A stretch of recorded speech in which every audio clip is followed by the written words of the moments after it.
She presented me as her chauffeur at an event for which I contributed financially. Spoke with clarity so that all could hear. After I pulled her aside, she rolled her eyes and remarked, "You should be thankful I even allowed you in." I refrained from arguing, maintained my composure, simply took my jacket and departed. 2 weeks later, her parents arrived at my door. It is intriguing how one can invest years in a relationship yet remain unfamiliar with the other person on a deeper level. Perhaps the indications were evident all along, and I simply chose to overlook them. Regardless of the circumstances, the events of last month have transformed everything. Let me outline the circumstances. I, a 32-year-old male, have been in a relationship with Susan, a 29-year-old female, for approximately 2 years. We were introduced by mutual acquaintances during a trivia night at a bar. She exuded beauty and confidence, effortlessly drawing everyone in with her presence.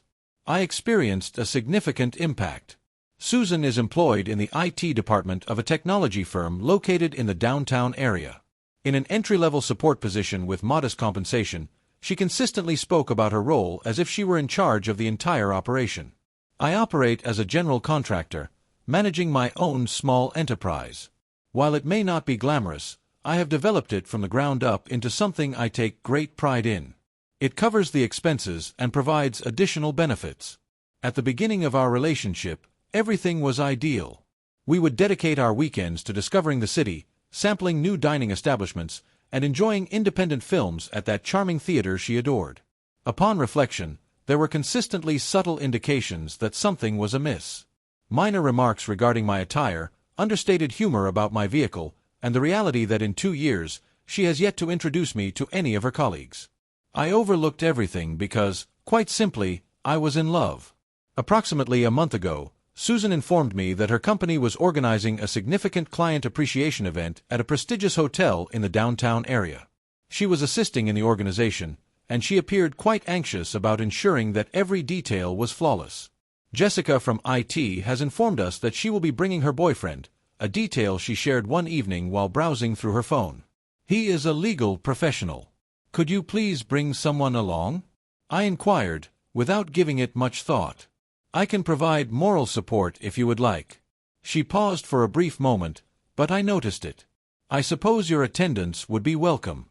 It consists of professionals discussing routine business matters. I proposed to assist with some of the expenses, as I was aware she had been feeling pressured about her finances recently. Her lease had increased, and she had been suggesting that a relocation might be necessary. I ultimately covered the cost of her new dress, which was $450, the gift basket for her boss at $200, along with additional party supplies. It's a considerable amount, though not excessively large. The evening of the event approached, and I prepared myself meticulously. I donned my finest suit, reserved specifically for engagements with prospective major clients. I have just received a new haircut. The tasks are completed. Susan appeared preoccupied when I arrived to pick her up in my truck, hardly recognizing my appearance and simply inquiring if I had remembered the gift basket. Upon our arrival at the hotel, I sensed her becoming tense beside me. As we proceeded through the lobby toward the ballroom, she began to walk a bit ahead of me, establishing some distance. "Perhaps it would be best for you to wait in the bar," she proposed unexpectedly. "I need to verify a few details first." "I will accompany you," I stated. "I would be glad to assist with carrying something." She appeared displeased, yet refrained from engaging in a dispute. Upon entering the ballroom, I was truly impressed. Everything appeared exceptional. Complimentary beverages, exquisite hors d'oeuvres being served, ambient lighting. Susan promptly identified a few colleagues and approached them, while I followed closely behind. "Susan, everything appears exceptional," remarked a woman in an elegant black dress. "May I ask who this is?" There was a pause, slightly extended beyond what felt comfortable. I reached out my hand to introduce myself when Susan interrupted. "This is Alex, who will be driving me this evening." The words lingered in the atmosphere. Her colleague appeared perplexed, casting a glance at my suit, evidently skeptical about my role as a driver. "Who is your driver?" she inquired, eyebrow arched. Susan's laughter was somewhat excessive. "He kindly offered to drop me off, but now he is actually leaving," she turned to me. "That's correct, Alex. I experienced a profound sense of shock and discomfort. After 2 years together, I found myself in the role of her driver. I carefully took her elbow and led her a few steps away from the group. "What was that all about?" I inquired calmly, maintaining a steady tone. She glanced over her shoulder, her eyes subtly expressing her exasperation as she assessed her surroundings for onlookers. "These individuals hold significant importance. My professional future is at stake here. It would be advisable for you to wait in the car or find an alternative option. I contributed to the expenses for this party," I reminded her. "I have purchased your dress." At that moment, she directed her gaze towards me, her face displaying an unmistakable expression of disdain. "You should appreciate the opportunity I've provided you." At that moment, everything was perfectly clear. Every subtle indication, every remark, was not merely a reflection of peculiarities or off days. This was her true self. I maintained my composure and refrained from raising my voice. Simply acknowledged, affirmed the point, and proceeded to leave. I collected my jacket from the coat check and drove home quietly. Upon arriving at my residence, I discovered that my phone had received numerous missed calls and messages from Susan. "Could you please let me know your current location? Are you really going to leave me in this situation? Please refrain from being overly dramatic. Are you causing me embarrassment?" I chose not to respond to any of them. I have just powered down my phone and uncapped a beer. I experienced an unusual sense of tranquility, as if I had finally emerged from an extended slumber. The following morning, Susan arrived at my door. Her eyes appeared slightly swollen, suggesting she may have been crying, yet her makeup remained impeccably applied. Susan was perpetually prepared for the camera. "Could you please provide details about the events that took place last night?" She asserted her request firmly. "You abandoned me in that moment. I arranged for an Uber to take me home." I positioned myself against the doorframe, refraining from inviting her inside. "You referred to me as your driver. It was merely a jest. You're quite perceptive. Those individuals play a significant role in my professional journey. I preferred that they didn't perceive me as, engaging with a contractor." I completed it for her. She displayed a hint of remorse in her expression. "That is not my intention. It is simply intricate. Workplace dynamics and all that." Then the tears followed. She excelled in that area. Shedding tears on cue. She expressed her sincere apologies to me. How she had been under pressure to make a positive impression on her superior. How she would compensate for her actions. She proposed a weekend retreat, exclusively for the two of us. "I love you," she said, gently touching my face. "Are you aware of that? Last night was an error in judgment. I made an unwise decision. I allowed her to assume that I was convinced by her claims. Extended an invitation for her to enter. Prepared her coffee. I carefully considered her explanations and justifications. She departed soon after, appearing assured that we were fine. A few days later, the situation appeared to stabilize on the surface. Susan displayed a heightened level of affection, regularly sending me heart emojis. Let us discuss our future. A week following the party incident, she reached out to me, her voice filled with enthusiasm. "Dear, may I share something with you? My birthday's coming up in a couple of weeks. I am considering organizing a dinner for a few colleagues at the new upscale venue, Antonelli's." "That sounds pleasant," I remarked, maintaining a composed tone. "Indeed, however, let me clarify this point. This month, my finances are somewhat constrained following the recent event and related expenses. Are you requesting my assistance in covering the costs?" I inquired, fully aware of the response. "Could you please? It would hold great significance for me. Only my colleagues from work, as you might expect. An opportunity to engage in networking activities." I observed that I was not included in the invitation to attend. "What is the amount we are discussing?" "The estimated cost for the private dining room is approximately $1,200. A card must be kept on file." "I can place my card down for you," I stated. "Please inform me when you require it." "You're exceptional," she exclaimed. "I will visit tomorrow to collect it." The following day, she arrived, and I presented her with my credit card. She accepted it with a smile, unaware that it was not my standard card. "Could you please let me know what time I should arrive?" I inquired in a relaxed manner. Her smile wavered momentarily. "Oh, actually, it will only be colleagues from work. It's just the usual discussions about the industry and related matters. It may not be to your liking." "Understood," I replied with a nod of acknowledgement. "Absolutely, no issue at all. Thank you for your understanding," she remarked, giving me a brief kiss before departing. "Your excellence is unparalleled." On the evening of her dinner, I contacted my credit card company to report the card I had provided her as lost. They promptly canceled it and issued a new one. Then I put on my finest suit, even more elegant than the one I had worn to her work party, and made my way to Antonelli's. Rather than entering through the main entrance, I opted for a seat in the bar area, which offered a favorable view of the private dining room, albeit partially obscured by a decorative divider. They arrived at approximately 7:30.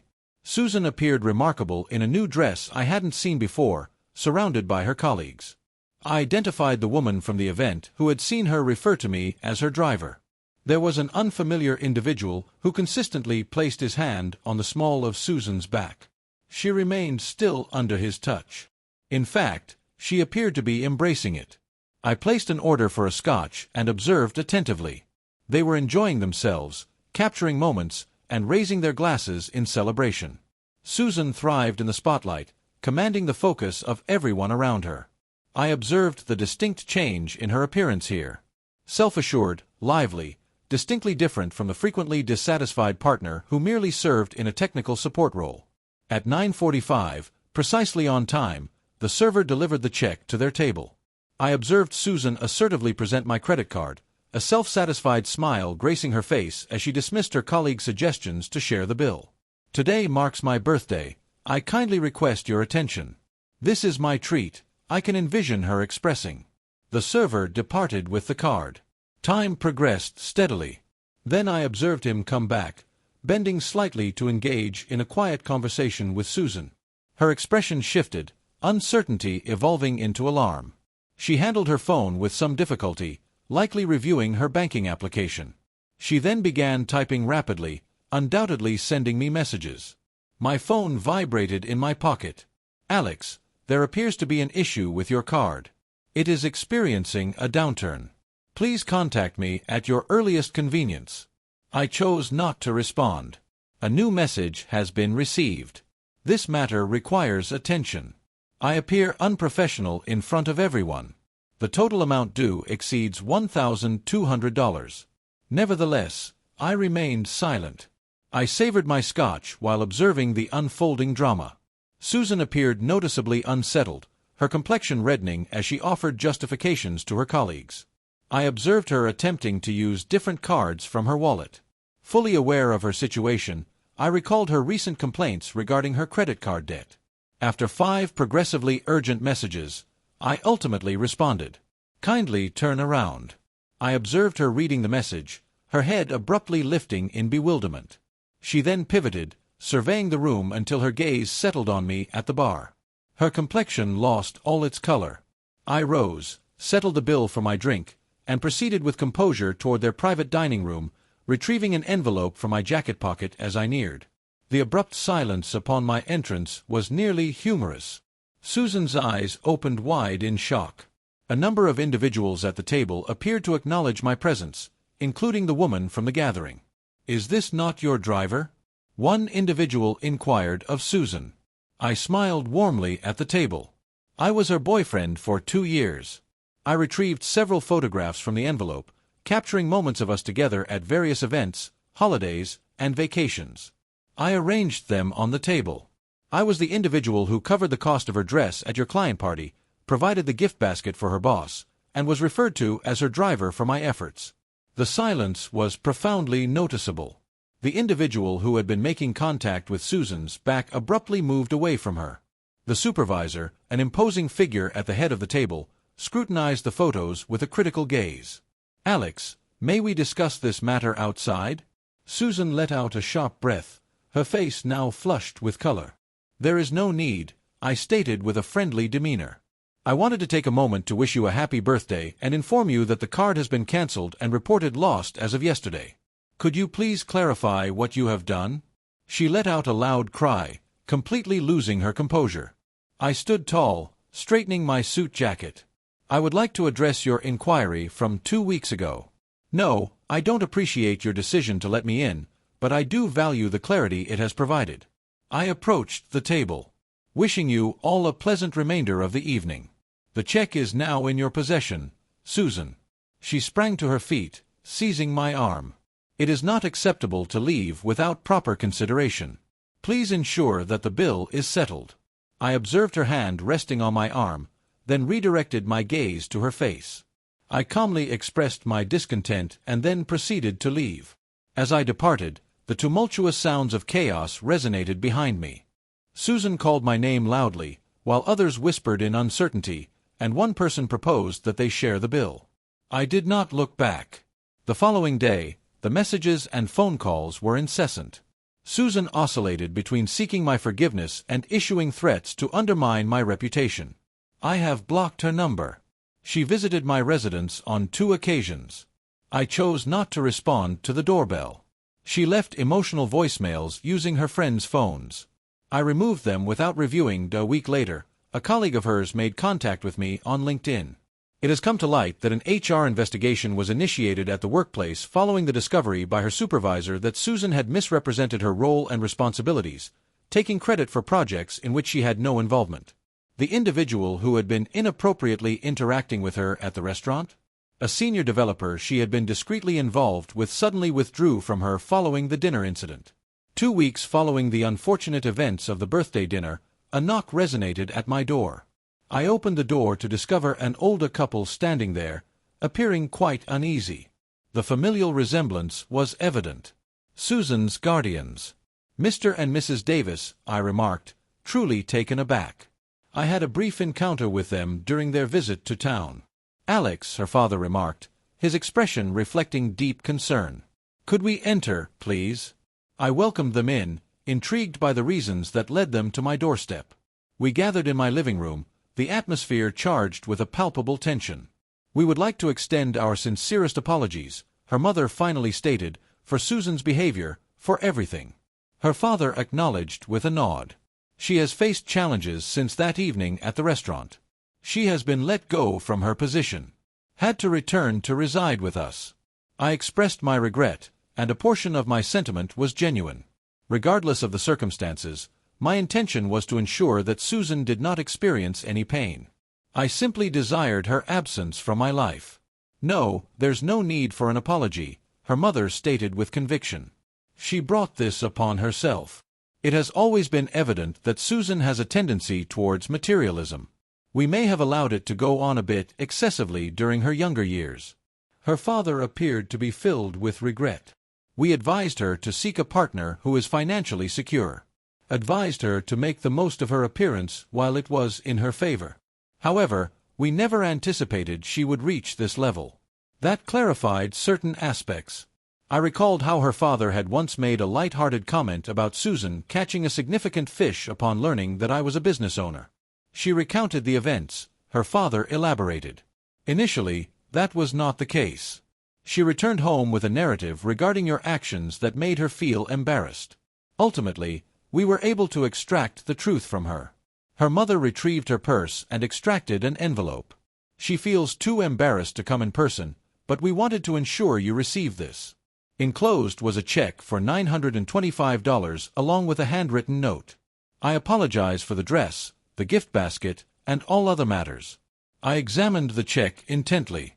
It was never about the financial aspect. It has never been the case. Her father clarified that we ensured she took responsibility. She was required to sell some of her designer items to reimburse you.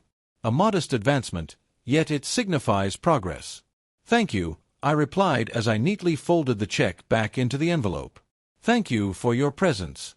It seems she has removed all her social media accounts, opting to go offline to concentrate on her personal development.